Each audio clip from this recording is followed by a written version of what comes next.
right, welcome to the Political Correctness episode of FiliBUSTED. This has been an episode that has kind of been a long time coming.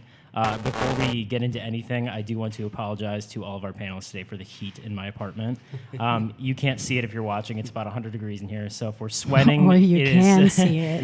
It is not because of the argument or the questions that people are being asked. It's literally just hot as balls in here. So thank you guys for being here and dealing with that. I apologize for that. To kind of briefly introduce our panelists today, we have Angie Healey, Becky Brown, and a recent finalist in the Funny Bone competition, Zach Parsons. Hello. I want to also introduce my co-host, Pat Deering. Hey, Griffin.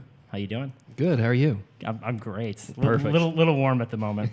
My name is Griffin Browning, and before we kind of jump into things here, I want to thank Brian Doney for filming, editing, and just all of the wonderful things that he does for us.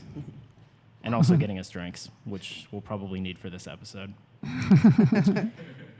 If you've watched FiliBUSTED before, this is the part where I would normally kind of kick things off. This episode, I'm actually going to kind of turn it over to my co-host, Pat Deering, who is much more handsome and much smarter than I am. Oh, jeez. I know. Oh, I'm embarrassing man. you.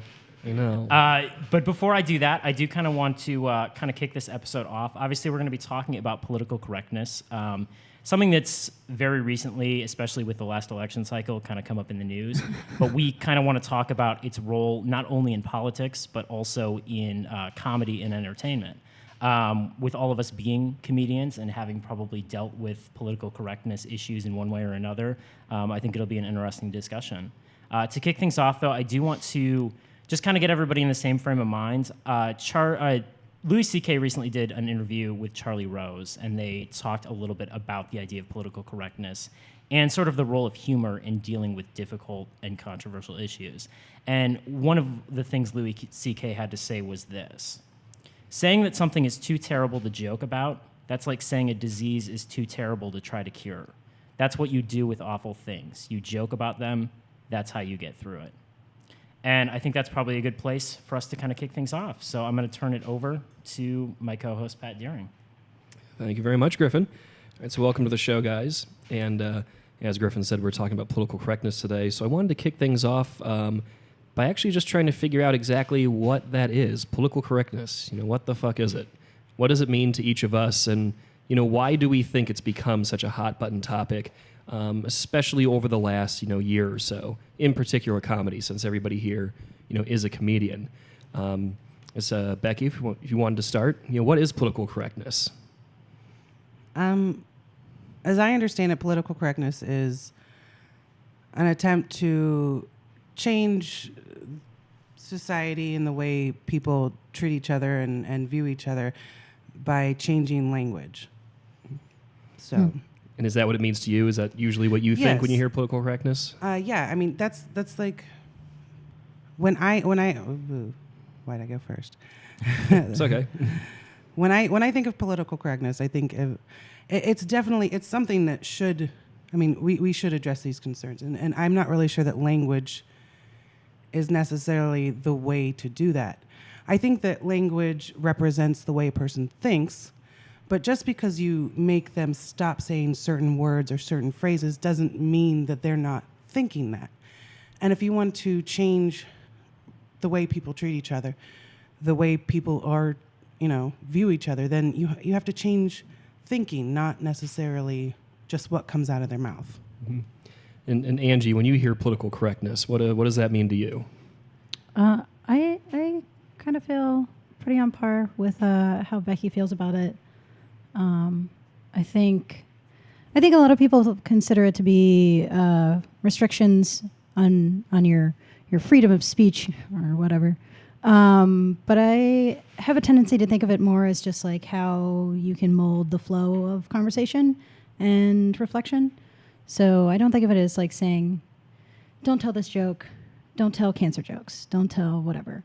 I feel it's more of it. Utilize some empathy and a little bit of like better understanding when you're telling that joke. And I think that is important in language because like the language that you use verbally or in any level of like communication does mold the way that your brain thinks. Like I I try to make it a habit to not use ableist language just even in conversation. So I don't say crazy or dumb or stupid or things like that because they're oppressive terms in many people's opinion. So I don't use them. And a lot of times I I replace it with like, people are going to think I'm bananas.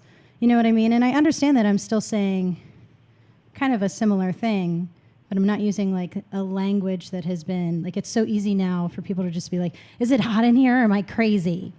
And it's like, well, what about the person who's next to you who is crazy? And they're like, I don't know, I'm crazy, but I'm also hot.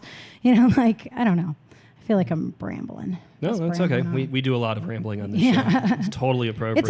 It's a tough thing to really just create an objective definition for. I think that's probably why it's such a problem. That's exactly why I'm asking the question. Right. What about you, Zach? What do you feel when you hear political correctness? You know, it's a thing. It's a thing that exists, Pat, you know? It's a, you know, I don't know. I feel like I understand the whole point of it, but I feel like everybody's like sort of like offended by like different things. Like everybody has their thing that they don't want you to say. So totally. When it becomes like breaking down like that specific thing, like you said, like don't say this word or that word, or like don't say crazy or insane or whatever, or dumb or stupid. It's just because everybody's like offended by a different thing. I feel like it's really hypocritical. A lot of the times I feel like people say that and like then they don't really kind of still actually exude that. Mm-hmm. So I don't know. I don't really bother with it. Yeah. Griffin, do you have a personal definition of political correctness? Yeah, I'll take probably more kind of an anti-PC approach than the other panelists. I think at least recently it's been used as more of a way to not have to talk about certain things. Rather than watching the way that we talk about them, it kind of eliminates the conversation for a lot of things. And I think that can be a very dangerous thing. Obviously, I think it's kind of changed recently, our idea of what political correctness is. And I would say a lot of that has to do with the election and Donald Trump, like basically the idea that what is okay to say in a public setting, what is not okay. Right. But I feel like political correctness, it can be a lot more dangerous than that. I think once you get to the point of telling people what they can and can't say without really looking at the context of what they're saying and also the way that they're saying it, I think that can be kind of dangerous. Being scared of words, I think, is a problem, and I think we're kind of getting to that point that people just hear certain words and they think that's political correctness. The fact that like you can't say those words because they're not politically correct. Right, so then, is that what political correctness is doing? You feel then is actually telling people specifically there's issues or there's things they can't talk about, or do you think it's more of a push to frame the conversation in a social way so you can talk about these issues a certain way, certain way you can talk about these issues without just being, blatantly degrading?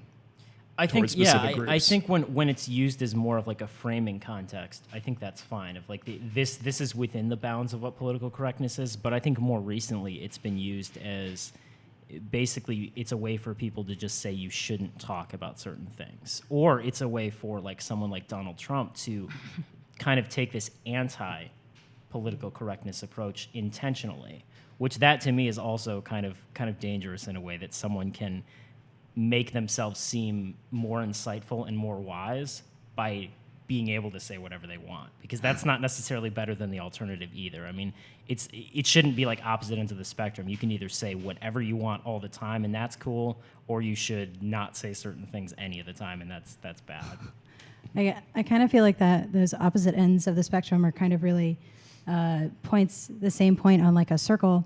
I feel like when you get to a point of I can say whatever the fuck I want, I'm going to talk about building a wall, I'm going to blah, blah, blah, blah, blah, blah, blah. And then I don't want to talk about race issues in America because it's not politically correct for a white person to talk about that because I don't understand that. Yeah. I feel like in both circumstances, then you're just like exuding xenophobia either way. I don't think either one of those are have any essence of political correctness. I think they're just using that term as an excuse to either talk about issues in an opinion or avoid them because they don't want to make an opinion, which is like a bummer. I like that saggy middle part. In my mind, it was 2 points and a. You can't see this. The low-hanging middle. Yeah. I think it's kind of a distraction too, though. It's like if The you're low-hanging so middle? no, well, yeah, I would agree. But if you're so worried about not being able to say crazy or retarded or whatever, then it distracts away from maybe you do have a point, and maybe your point is I'm not gonna go, but like yeah, maybe you do have a point, and maybe we shouldn't be focusing on what words we can and can't use. And Oh, sure. I mean, like, I focusing don't really more. focus on it. It's like on a point where I don't really notice. Like, they're Yeah. just kind of eliminated from my usual vocabulary. I just feel like But I don't, like, punish myself if I'm just like, Right. that crazy fucking cunt. You know what I mean? And I'm just like, oh, I don't like. well, and we 40 create like a lashings. pile of words, like bad words, and then as we go on, more words just go into the pile. You can't say Right. this pile, and I feel like it takes away of our attention from what we should be focusing on, which is Oh, totally. yeah. I agree. Right, it's I totally agree. the euphemism treadmill that every Right. every decade we invent a new word for something that's more politically correct than the word we used to have for it. Right. And then by the end of that decade, that word is now out of fashion. You can't say that Right. word either. So it's right. That's a trend that's been studied by linguists quite extensively in the United States. Actually, is this the one that they usually point to is the progress from mentally retarded to mentally handicapped, and then now even handicapped. We're not really sure if we're comfortable with that word. Right. But is there something intrinsically wrong with the thought process behind that, though? That, if there is this word that is offending this group of people, is there something wrong with us thinking, maybe we should re-examine this word? Yeah. I guess what's confusing to me about that is ultimately you now have this list of words that all mean exactly the same thing. And the idea of that thing, someone who is handicapped, retarded, mentally challenged, the idea of that is not an offensive idea. That someone has disabilities is not offensive. But So you have this list of words Right. that all are referring to the same thing and create the same mental image in a person's minds, but certain words are not okay. If it was really going to change it, like adopting a new word, don't you think we would be more advanced, like socially, than we are already? in some cases, in my opinion, I'm like, well, fucking yeah. You would think with as many iterations and as many times as we've considered this, we would just stop. Like just. But we don't, and so I don't know if I'm being like socially optimistic, which is kind of not really in We my tend character. to not do that on this show. Well, aren't I just a little ray of sunlight? I don't know. I feel like it is a stride. I feel like there's small little steps, but I think it's demonstrative of some level of progression.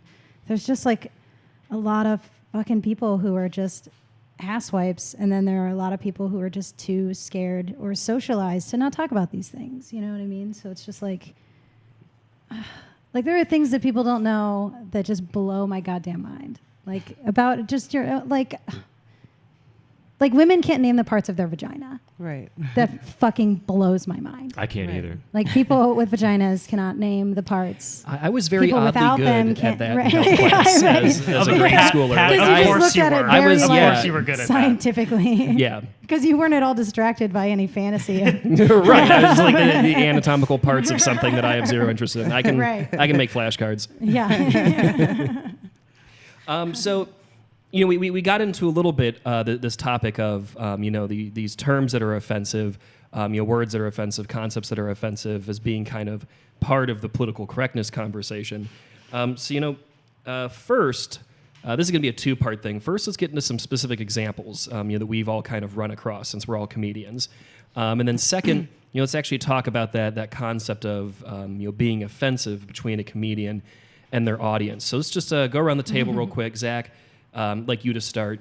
Just give us an example of a joke that you've told that people have reacted negatively to as this is Narrow this it- is offensive. narrow it This is down. not politically correct. How much time do we have? Yeah, well, I have this reputation of having a lot of offensive jokes, and that's just People just don't understand. that's just the an word. embellishment. I mean, no, I have a few. So, like, I guess one that might be considered racist is,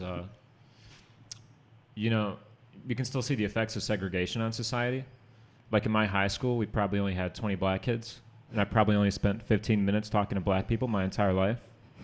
That's terrible. That's way too long.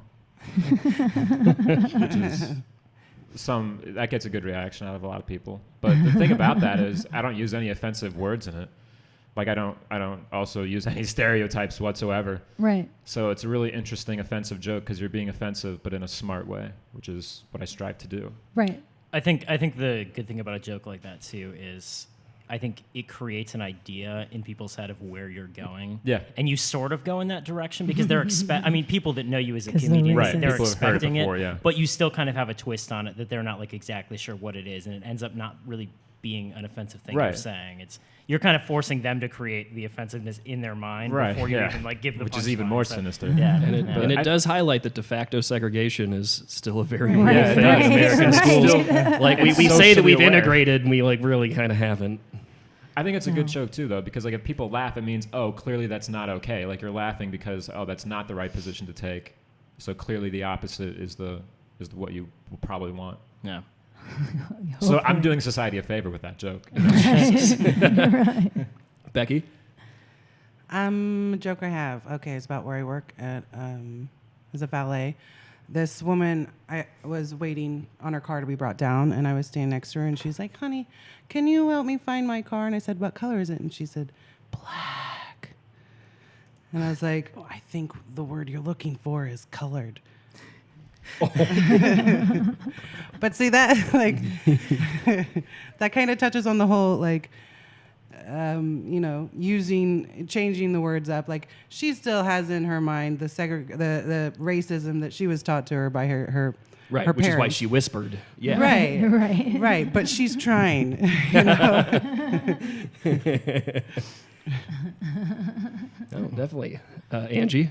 I only told this joke one time, and then I got immediately approached by 3 women afterward, and so I have. but I don't know. Approached how? No, not in the way that I The would fun like. way. Also, all 3 of those women listen to the show, so they're Yeah, about to be probably. offended all over They again. probably will be. I'm so sorry. I'm so sorry, ladies. I was watching this documentary called "Women Aren't Funny," and discusses female comedians and how they're not funny, and male comics were giving some of their opinions on why females get into comedy, and there was an overwhelming majority opinion that it was because they had been molested. Which is true, I was, but not by the person that I wanted, and I think that that's what's really beat me up about it.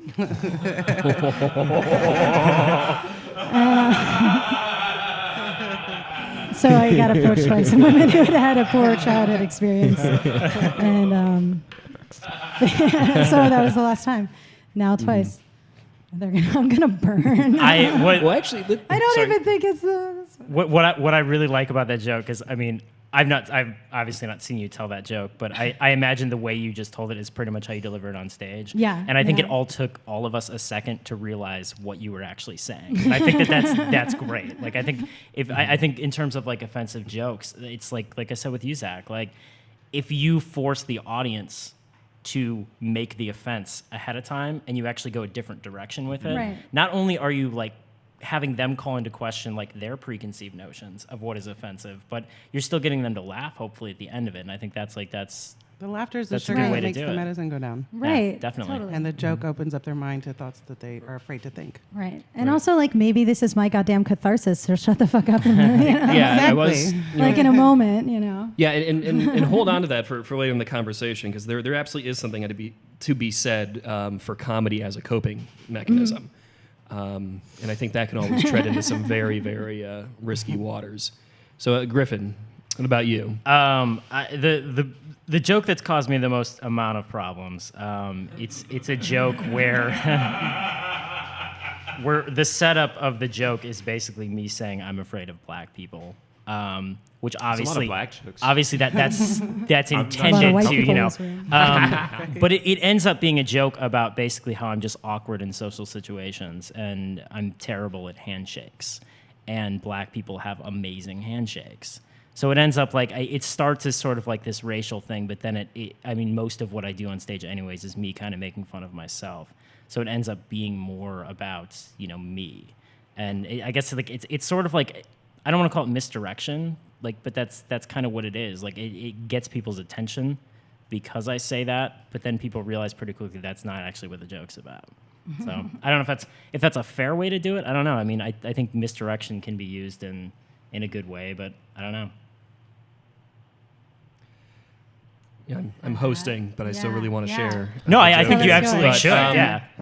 So I have it's a longer joke, so I won't do the whole thing longer because all my jokes are longer. I'm an incredibly boring comedian.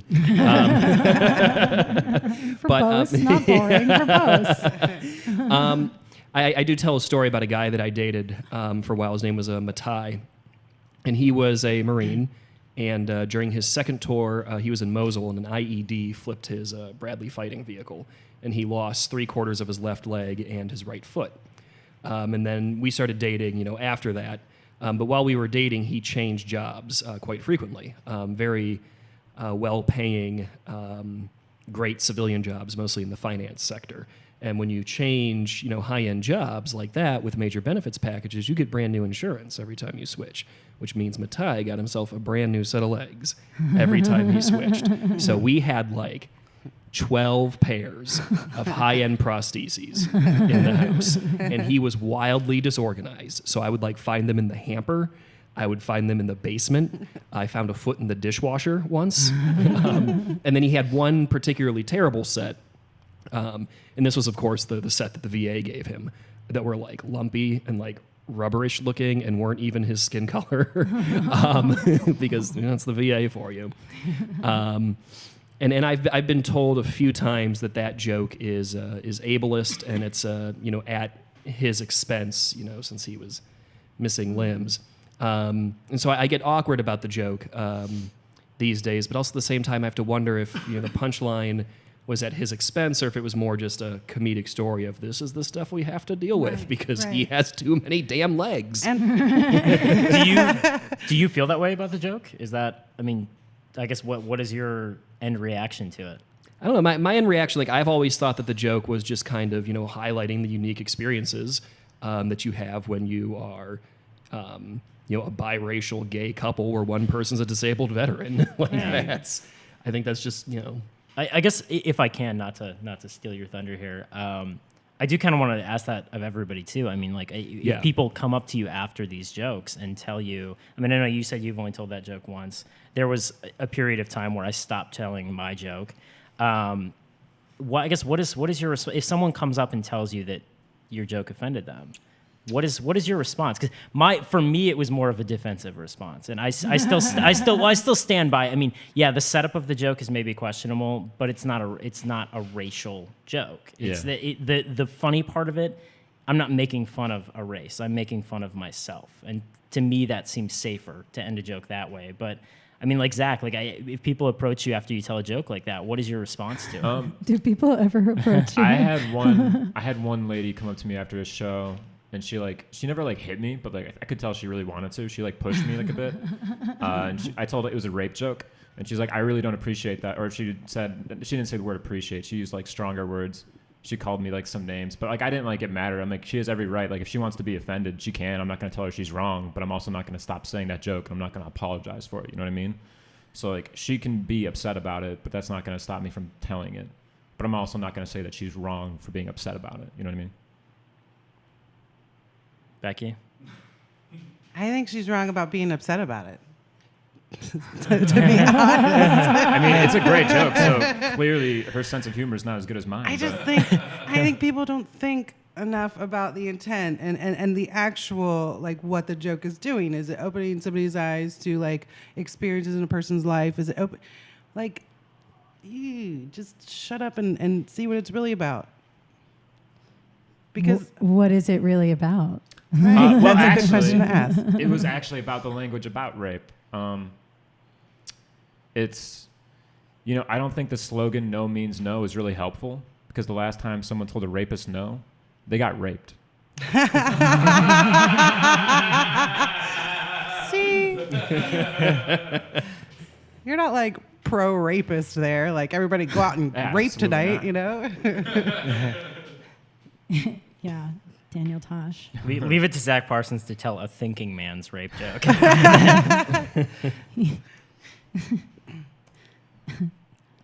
Angie, have you had I did apologize because they were angry, but I could kind of tell that their anger was really rooted in some genuine pain, and I just felt shitty for making them feel pain. So it's just like, oh, that's not why I'm here. I'm here for your approval. Like, isn't that fucking what stand-up comedy is? Like, we're literally asking for a whole room of people's approval. So I don't really care about pissing people off. I piss off like white dudes a lot, and I like super don't care.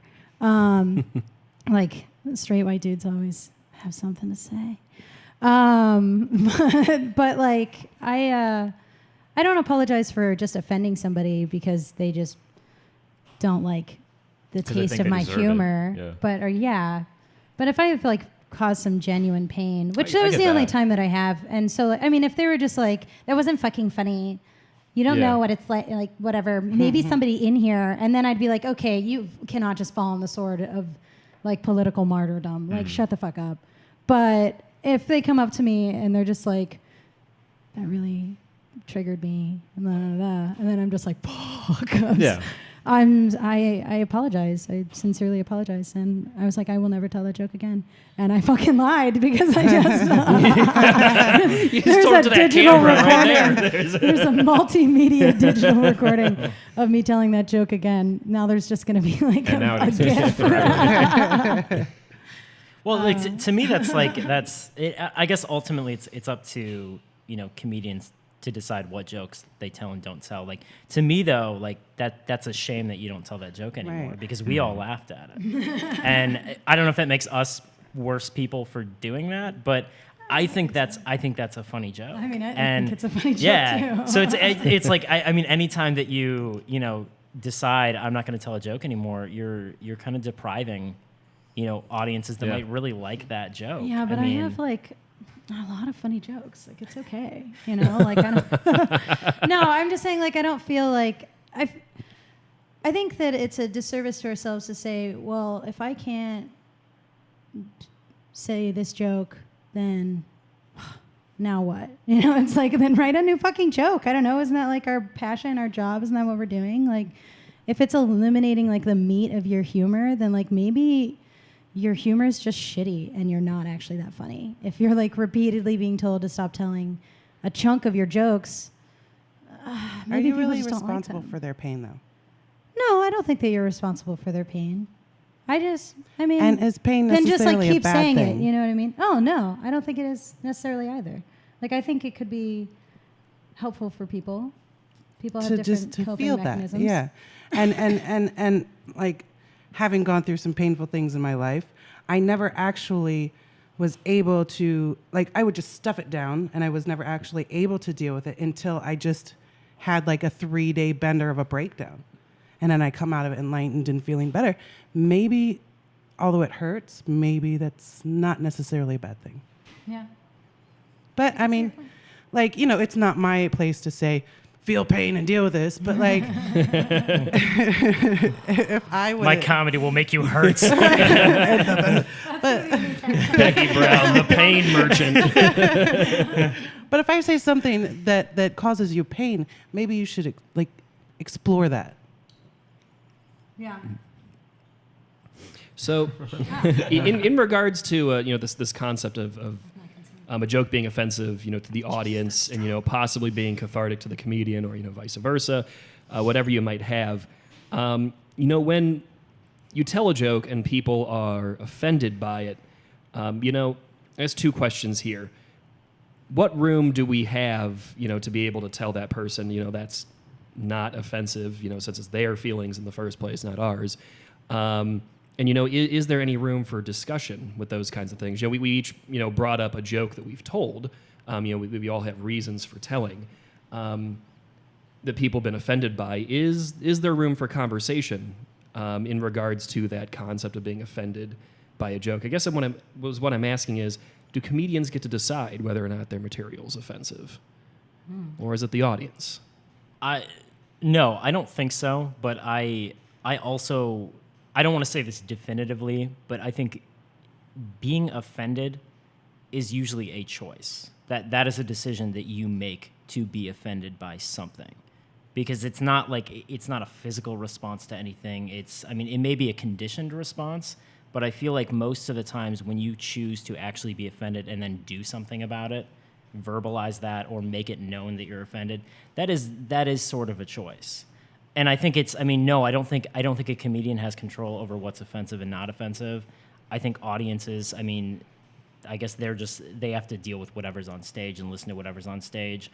But I think that when you choose to be offended, especially by the use of certain words or anything like that, that is kind of a choice. That if there's a word that offends you, that's a decision you're kind of making to be offended by that word. I don't think words inherently they're not harmful, they're not offensive on their own. It's whatever you associate with that word yourself.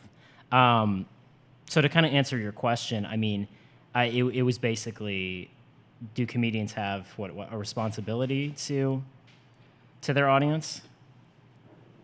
I guess, do we get to decide, if something's offensive? If an audience is offended, do we get to stand there and say, well, no, you're not, it wasn't offensive? No, I don't, and I don't think, that would never at least be my response. If someone tells me they're offended by something, I wouldn't ever say, no, that's not offensive. Even though, as I'm saying that, I've totally said that to people before. I'm realizing that. But that's not the best response. I guess what I've done before is, for example, a joke where I talk about being afraid of black people. I just try to get them to see that, you may have not liked the beginning of the joke, but it's not actually about that. And that, I think that would bother me more than anything. Someone that's offended without actually listening to everything you're saying, because context is so important. And I think that, at least in my experience, I don't know about you guys, it's been the use of certain words that outright offend people. And they don't really care about the rest of the joke after that. It's more just, you use this word and this joke is offensive. So I don't think you get to choose. The only thing I would ask is that audiences, at least, try to be respectful and try to kind of be more responsible with it. Listen to what's actually being said, and then at the end, think about it and decide if it was actually offensive or not. I don't think it's ever right to just be outright offended by something without considering everything. I think going off what you said, especially with being certain words, when people are offended, I think what they're actually saying is you just made me feel uncomfortable. How dare you make me feel uncomfortable? How dare you say that word and make me, because they tune out. Yeah. As soon as they hear that word, and they don't want to hear the rest of what you have to say. So why don't you ever use the N-word on stage? Because I don't have a funny enough joke to do that. I've seen other comedians do it, and I think if you can do it the right way, it can be very funny. Honestly, it's not a word that I don't have a bit for it. Yeah. I'm not saying that I never would, and I think other comedians have said that too, that I don't have a joke for it. I can't say it confidently enough. You have to be sure that you want to use that word, and you cannot waver at all. Yeah. Right. Well, I think... what word are we talking about here? Nutella. Don't ever say that on stage. I agree the other way. That's No, I think that the audience is ultimately, I think we have a responsibility to our audience. And I think they have a greater responsibility to tell us what the fuck they don't want to hear. If they're not appreciating it and they don't want to hear your fucking shitty transphobic jokes or your racist jokes or whatever, then they're going to fucking tell you. And if you don't stop telling those jokes, they're going to stop coming to your shows, and then you're going to stop doing comedy. There's not a whole lot of room anymore, I think, in comedy for that kind of stuff. For the sake of just being shock and awe and poking and prodding. Well, it's just a little hacky and trivial. But I do agree that when people can come, I love your incest joke. Thank you. You're actually one of my favorite. Well, thank you. Favorite comics. Not ever, but I'm just around. And I think it's hilarious. I think it's hilarious wordplay. Thank you.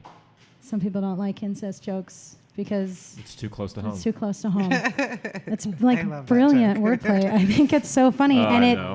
and nobody gets it, and like nobody in the audience like really likes the joke. Yeah. But I don't think that that's like Which is something weird, that you too, need to 'cause who I am don't I think offending they're with that I don't joke? think they are offended. Yeah, I think they don't like it because it's over their head. It's a Oh, that's taboo possible. topic. And you know what I mean? And so people don't like me. Like, I think that's why they don't like it. But I feel like it's important to just, I don't know, aren't we trying to like get them to buy what we're selling? So Yeah. if they don't like what we're selling, I mean, they're like I don't not gonna buy disagree. it. I think there's like, but I think that But I there's don't so think you much have to more stifle comedy. yourself at the same time. Yeah. I think it's a good challenge. It was a good personal challenge for me, especially when the words that we do eliminate, the words that I've personally eliminated or try to eliminate from my vocabulary, are also words that I utilize all too often to describe, like they just become like a qualifier for everything. Like, oh, those nachos are crazy good. Mhm.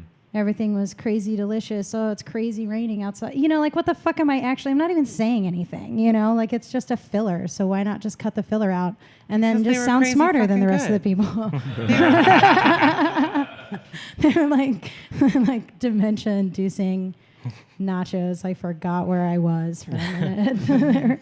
I don't know. I mean, who are you offending there? The fucking nachos? I mean, just say fucking crazy fucking shit. I mean, if I'm at home with some nachos, if it occurs to me to say that, I suppose I would.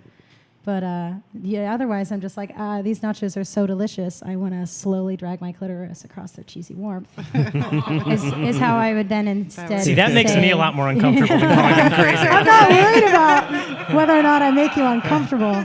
I'm worried about whether or not I'm using oppressive language.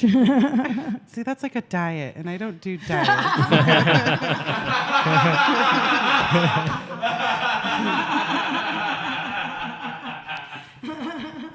I do kind of want to ask you guys before we move on from this, talking about kind of the relationship of the comedian to their audience.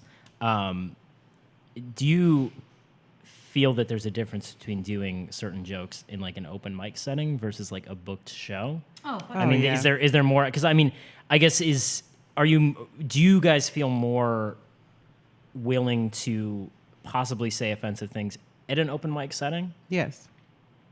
Oh, yeah. I mean, offensive, like how? Like, I would still tell. Well, okay, I would probably tell the joke that I shouldn't tell at like Zeno's if I were to ever Basements. do that. Like basements. Basements. That's where you talk about These are shitty your stuff. basement jokes. Because I think that is an atmosphere where I think it's kind of just knowing your venue and your atmosphere. And I think that's a real opportunity. I've never gotten on the stage, but I've been there a few times. And I honestly am surprised people don't like cry every now and then, because it just seems like a genuine catharsis for the people there. Because they're just like The Zeno's really- basement? Yeah, they're just like really telling some things. It's like some kind of wake sometimes, for you like know? all of our self-confidence and like dreams. It really is. And I don't often hear a lot of you say the same jokes that you know. So I think that there's definitely a different atmosphere. You know, Well, it's it's like there's public you and private you. right. When I'm at home, I walk around with my shirt off. I barely wear clothes. Right. We don't. But in Do that public, now. yeah. Or if you go to a wedding, you don't wear shorts and a t-shirt, you know, Right. depending. We're close. Well, I guess The point is there's different versions of you that you take to different venues, and yeah. My follow-up question would be then, if you do a joke at an open mic setting or Zeno's basement and it kills, do you then do that joke in a more public setting? I have, but you have to precede it with something that is very funny and very you're right. And then you punch them with it, and then then you're like, okay, never mind. Here's something Just else. kidding, you know? guys. It's like putting your finger in like your boyfriend's butthole. Right. Oh yeah, I didn't mean it. Don't get that way. We'll ease into it this time. That's funny. I mean, because you got to expect that it's probably not going to go over as well. You know what I mean? Because it killed in front of like 13 comics. They're like doesn't it? jaded and have like a way higher Right. tolerance for more Right. offensive stuff. Absolutely. Absolutely. Like, you're not going to do that anywhere else. All right. So, now that we have, effectively defended all of our rights to be terrible people and say all kinds of awful things for 30 minutes here, let's change topics away from comedy and get into political correctness in the political realm. It has been something of nonstop examination by pundits across the country that we now have the most powerful man in the Republican Party is a fascist. Yeah, a fascist, a racist, a bigot, all the things. I don't think I'm supposed to call him crazy, but he's just those bunch things, of but bananas. openly. You know what I mean? Right. It's not really any Right. different. But as a politician, and not just Trump, this goes for any politician. Do politicians have a different responsibility than comedians or entertainers or performers when it comes to being cognizant of the political correctness discussion and the words they're using and the ways they say it? Definitely. I think they have the exact same. I think entertainers have just as much, if not more, influence on society than politicians. People work to memorize Beyonce lyrics. They don't watch inaugural addresses, they don't listen to any of the things that people are saying. So I do. Right now, I do too. But I know. there's not. I mean, it's just like not, which is like duh. Why would it be that popular? It's dull. But and Beyonce is hot, so duh. But I think that they have the same level of responsibility. I think when you're in a position where you're expecting to be heard and your words followed, then you should pay attention to what you're saying. I'll disagree with that a little bit, just because I think that the context is very different. I think I wouldn't disagree at all that I think entertainers do have a huge impact on society, but when you have a president who is, I shouldn't say president, hopefully not a president, who is saying things that are offending massive amounts of people, not just because it's offensive, he's culturally attacking groups of people, and people are applauding that because, like I said earlier, being so anti-political correctness that you're now saying things that you know are offensive for the sake of them being offensive, and people are responding positively to that. That's a whole different game, and that's a lot more dangerous. I think that we're at the point that, I mean, Donald Trump is able to say things that no other politician could say, and even other Republican politicians, I think, and his crowds are cheering him on.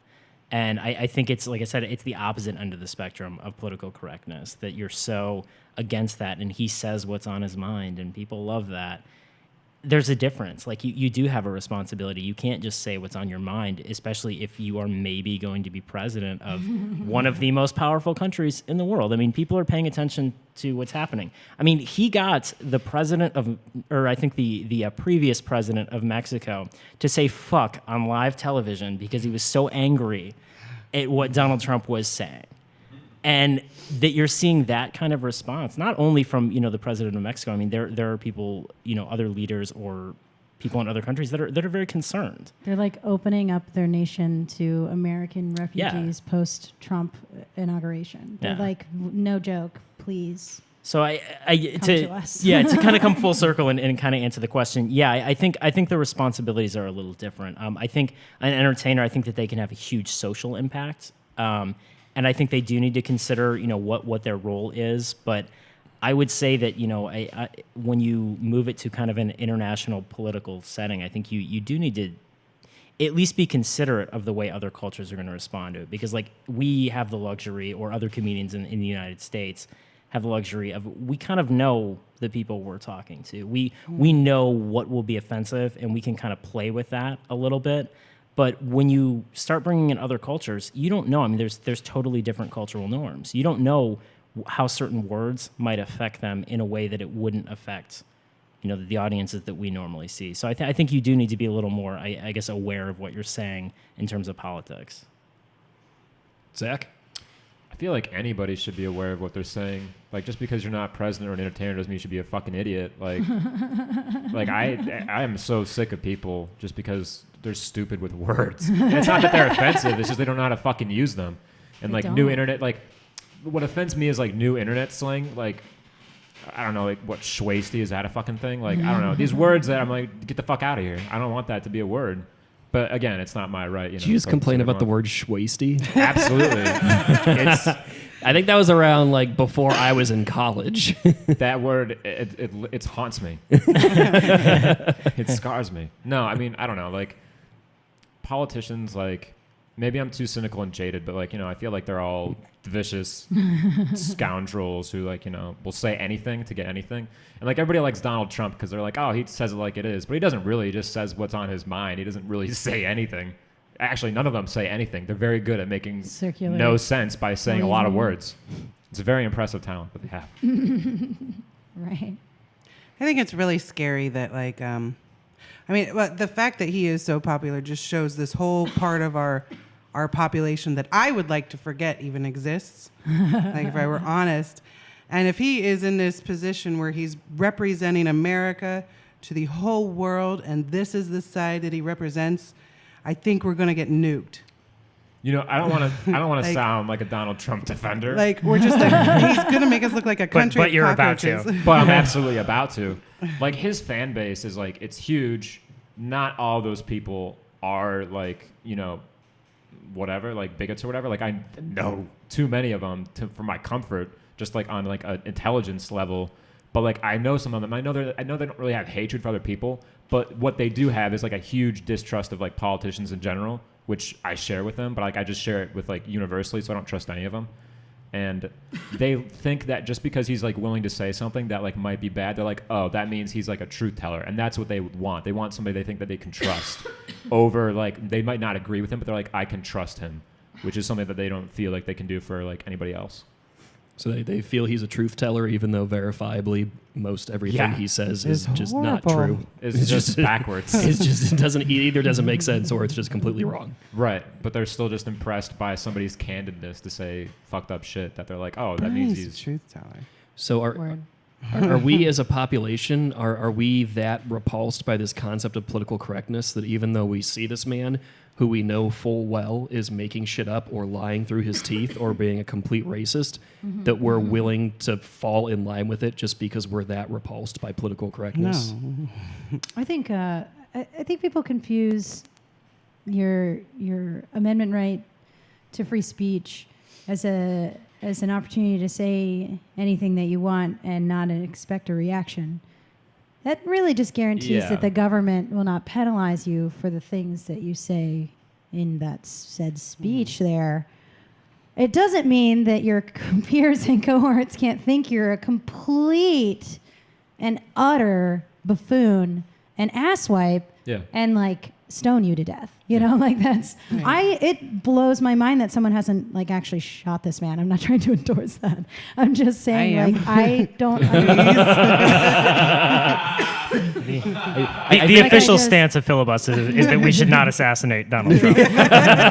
We're all on a list now. And then all four of us, or all five of us, good job, just like drop to the floor. No, it's really terrifying. It's unfair. I think a lot of the people who like Donald Trump like him for that reason because we've just grown so. We're detached from our politicians. And so like, but the unfortunate thing is that they don't see someone like Bernie Sanders who's just genuinely having a fucking conversation with people. You know what I mean? He's not like on this high pedestal shouting his opinions. I just like don't understand why more people. I mean, I don't really trust any politician. I feel like that's the whole. I can't remember their whole bag, right? I can't remember what quote it is, but like it was somebody from somewhere said like whoever like deserves to be like president should have to be like dragged kicking and screaming into the White House. And I can't remember who it was, but it was a really good point. It's like anybody who wants to be president is just going to be a bad person by virtue of wanting that job. Right. That's pretty terrible. You're right, Angie? Yeah. Hey, Cabana Boy. Make me something pretty. Yeah, I guess Can I get while one of you're up, those? give me one too. Thanks, sweetie. Oh, the fucking gesture that you made was so dismissive. I love it. It's really, really fucked up, but I have this fantasy I play out in my head sometimes where I'm just like a really wealthy white woman who just has like a very like Lucille Bluth-esque. I really enjoy that kind of personality type. As appalling as it is, it's entertaining. My other half. So I have I've got one scenario that I wanted to walk through with you guys here. Now that we've talked about times where we've said something that's been offensive, our reactions to that. Talked about the comedian's responsibility, the audience's responsibility, and then that same sort of thing with politicians. I just wanted to go through an example here, and this is specifically because we've brought up to an extent this choice to be offended, or even simpler than that, the concept of if people are offended or not offended or what have you, jokes they're just kind of out there, like you say them, the show's over, then whatever, who cares. So I guess and we're gonna get a little heavy here, so I apologize to the panel and to everybody watching at home. We've only brought up this community once in our discussion today, and Angie, I believe you brought up the concept of transphobic jokes, and I just wanted to bring up kind of the plight of the trans community in the United States right now, and then get your guys' reaction to that as to how entertainers, comedians, politicians might be impacting this with their speech. It is incredibly dangerous to be a trans person in the United States, in particular if you're a trans woman or a trans woman of color. Trans women of color have somewhere around a 30% chance of being murdered before their 50th birthday in the United States of America, which is a really fucked up and scary statistic for a first world nation. And most scholars would agree that the reason that the trans people are so heavily targeted is because there is a general disrespect for the trans condition and a general misunderstanding of trans people from the population as a whole.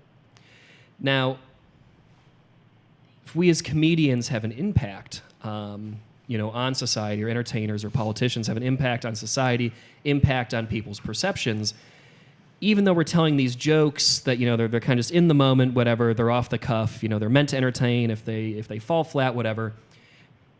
Since the general reason that trans people are so targeted in the United States is because of the societal understanding of them, do entertainers and comedians, politicians, are they somewhat culpable in that situation with the jokes that we tell? I think it's our responsibility to actually make more jokes about it, because from what I've seen, every time somebody made a joke, even if it's the most off-color, most offensive joke, there's always been a discussion afterwards online. And people who have the negative opinions and these opinions, offensive opinions, that don't talk about it with anybody else other than people who have their friends or family who also believe the same thing, jump into a conversation with people from opposite viewpoints. And so I think even if it is the most offensive joke, it is healthy for us because it brings up that discussion, and that discussion brings up empathy. Yeah, it can normalize it. Right. Instead of being just, we don't talk about this. Instead of making it taboo, it's like you bring it to the light, that type of thing. Right. Debate is very important in making a step forward. And now if a joke, even if it's offensive, even if it does spark debate, if it, say, belittles a trans person, does that then play into the audience's understanding of trans people and possibly make it more likely that one of them might do or say something because that opinion's been normalized? Mm-hmm. Right. And Angie, I'll let you respond to that first. Yeah, I definitely think so. I think it just becomes fodder for that xenophobia. When you do make a joke that can be dangerous to somebody, it can maybe, stir a conversation, but it's going to stir a conversation among Brad, Chad, and Todd, who've just had 8 Jaeger bombs and, I love those guys. you know, want to go beat the shit out of, you know, the tranny over there who used the wrong, or just somebody who like didn't want to wait in a fucking line and uses either goddamn bathroom because I don't fucking care. The equipment's It's the same waste. in both of them, right? Yeah. Okay. Yeah. I wanted to make sure. I've never been in a woman's bathroom. No, it's the same. Like Toilet. there's not any It's a difference. toilet? It's a Okay. toilet. That It's some a of them have fucking couches, toilet. It's a Smells fucking better. toilet. Anyway, like I've gotten approached by guys like, oh, that's a men's restroom. And I'm like, what? Because of the sign? Like, if I switch the sign, you're just gonna walk into the other one, you know? Like, fuck off. It's so meaningless. But, you know, if they hear somebody on a stage gaining what seems to be an approval by people around them, jeering at something that's at the cost of an individual who might just get the shit kicked out of them later around the corner, you know? Like, it's a real possibility, and I think it's, like, important to...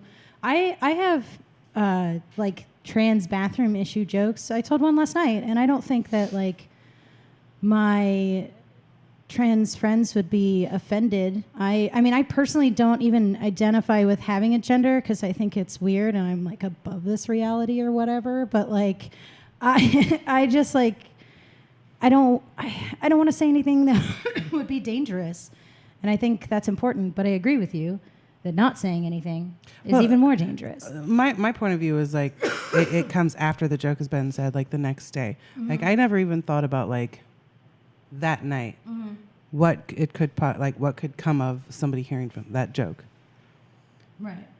Because, like, I mean, like, honestly, I've never experienced that reality, but I have friends who have. I've had friends who've been beaten up by, like, CCP walking around because, you know, whatever, because they just look weird and what are you, boy or girl, you know, whatever. And it's like, Jesus, what are you, like an authority figure or...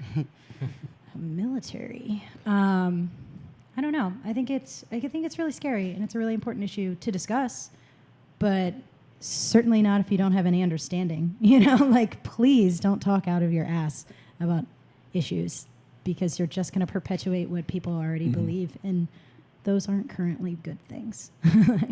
Right. Griffin?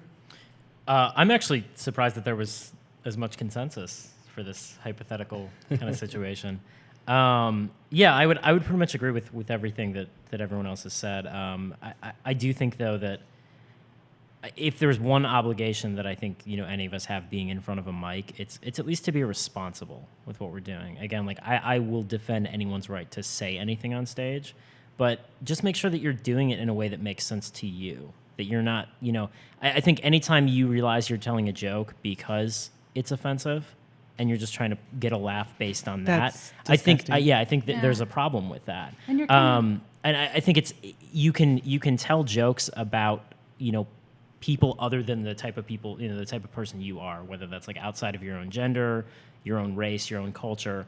But as long as like I think you are kind of using yourself as like the center for that. Like I mean, like I said earlier, like anytime I feel like I want to talk about an issue that is maybe uncomfortable for people, I kind of try to bring it back to myself and more like my response to it, because I think all of us, I mean, we do have, you know, preconceived notions about things. We do have stereotypes that exist in our own brains, but I think you can play off of those and have that be kind of like not only for yourself to get it out there, but for other people to see like, well, that person, like, that's how I feel too.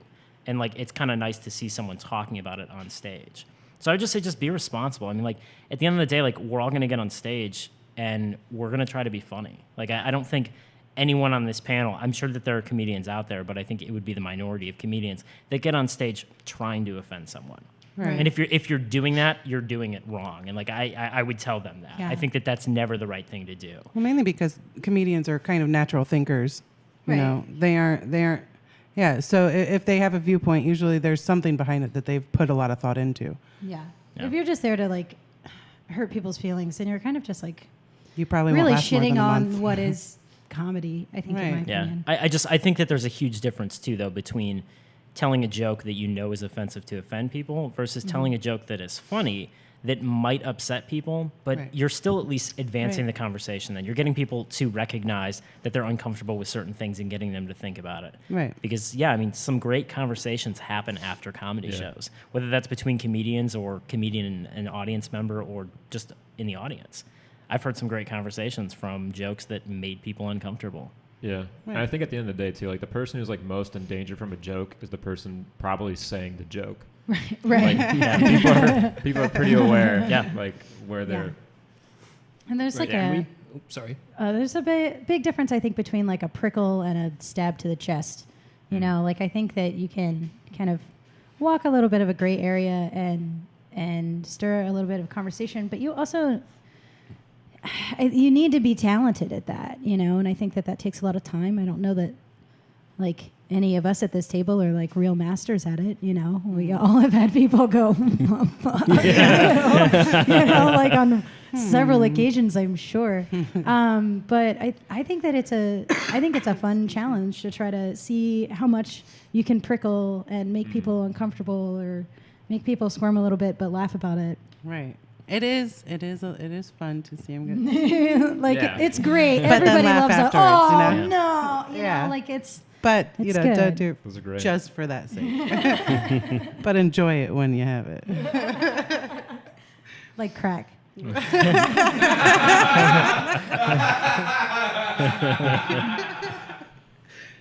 Cabana boy knows what I'm talking about. All right. So my last question here, you know, since we towards the end of that scenario there, gotten a little bit the concept of, you know, uncomfortable but funny, or, you know, treading the line but being funny. And since we've already admitted earlier in the show that, you know, being funny is kind of a subjective thing, and it depends, you know, on the audience. Just as a hypothetical, if you say something incredibly offensive, but it gets a really good laugh, does that justify it being offensive? I think if a joke is funny enough and it's still offensive, like you always want it to be more funny than offensive. Like it's not worth making a joke more offensive than it is funny, because then it's never going to get as good a reaction. Just from like a practical standpoint, that joke becomes kind of obsolete. But I think it also goes back to that, you know, like offense is so subjective and personal that it's like one person is not offended by this thing is offended by this, and it's like that hypocritical, like you're willing to laugh at this joke, but once like the gun is pointed at you, it's no longer funny kind of thing. So it's just like you gotta like say fuck you.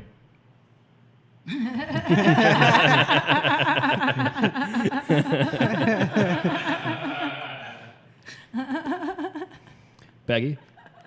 Yeah, how I think of it is like, how much of a piece of shit do I feel about myself afterwards? And I weigh that with the laugh. That's really fun. I don't think I'm like really that like offensive of a comic. Like I think I maybe have like a couple.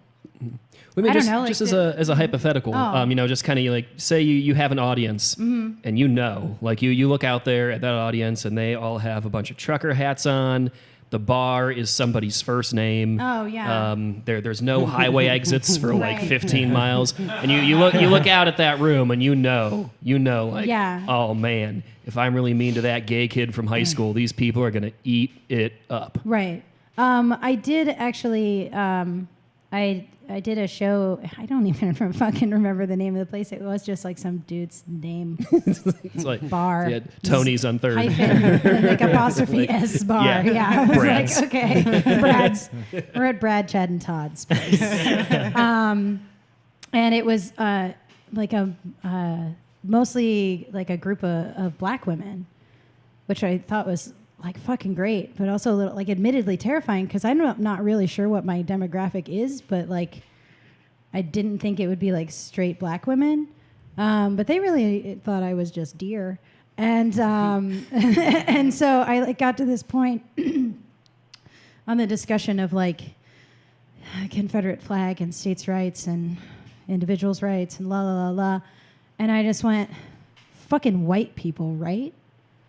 And they thought it was so funny, and I really felt vindicated in that, because sometimes There's fucking white people, right? Like, and that's not racism. You can't be racist against a race that has never been oppressed. So it's not, there's no such thing as reverse racism. That's totally just white people being like, that made me uncomfortable. And it's not. Deal with it. You know, like we suck so much. I don't know. I think I'm pretty awesome. But I think We you would all be know, awesome Zach.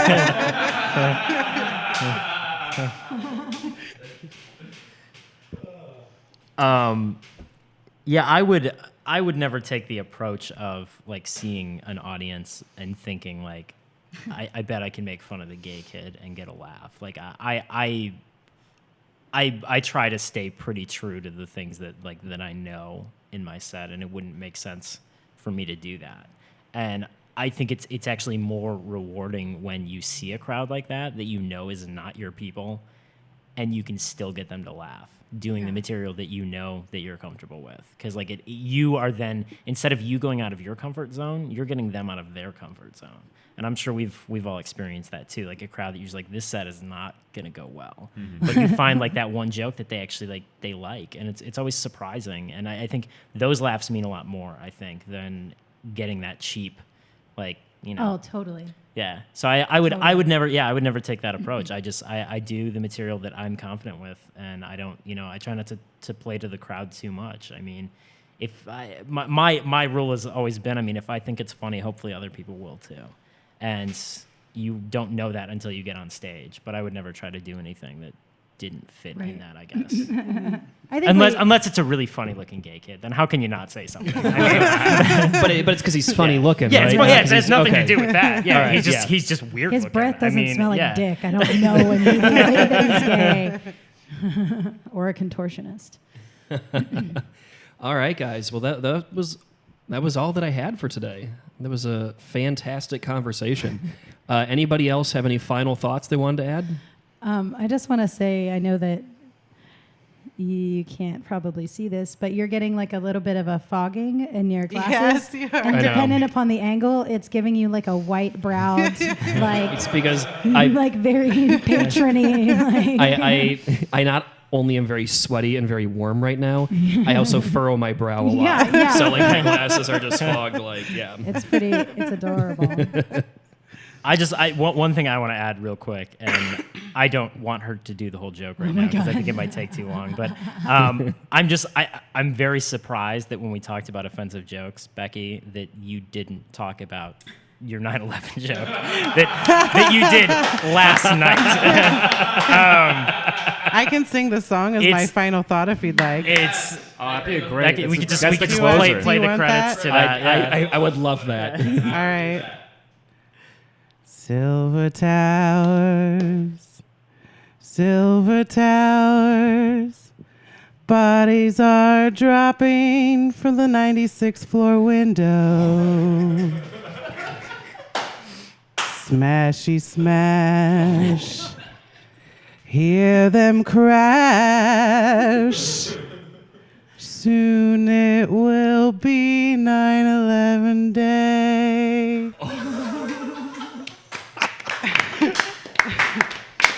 That's about making 9/11 a holiday. We Don't have kind take of- it out of context, assholes. We have kind of turned it into a holiday. Yeah. Right. It's like, what are we actually celebrating? Right. This is fucked up. I'm surprised kids don't have school off for 9/11. They go trick or treating, but they just throw candy from the second floor. Oh my God, that's a great idea. That is a great idea. All right. And before some conservative person throws a book through the window, thank you everybody for tuning into FiliBUSTED. Have a wonderful day. Bye.